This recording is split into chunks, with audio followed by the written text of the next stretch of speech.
mundo ng showbiz, ang 17-year-old na si Daniel John Ford Padilla o mas kilala bilang si Daniel Padilla, panganay na anak ng singer-actress na si Carla Estrada sa actor na si Romel Padilla. Ngayon nga ay isa na si Daniel sa mga tinitili ang hottest young heartthrobs sa primetime. Alright, dito tayo ngayon sa location ng Princess and I na talaga namang pinuntahan pa natin si Daniel.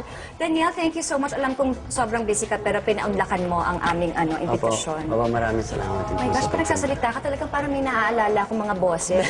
Yung tsuhin mo, si Robin. Yan, nararamdaman bang Padilla ka? Opo. Nang bonggang-bongga? Opo. Talaga? In what way?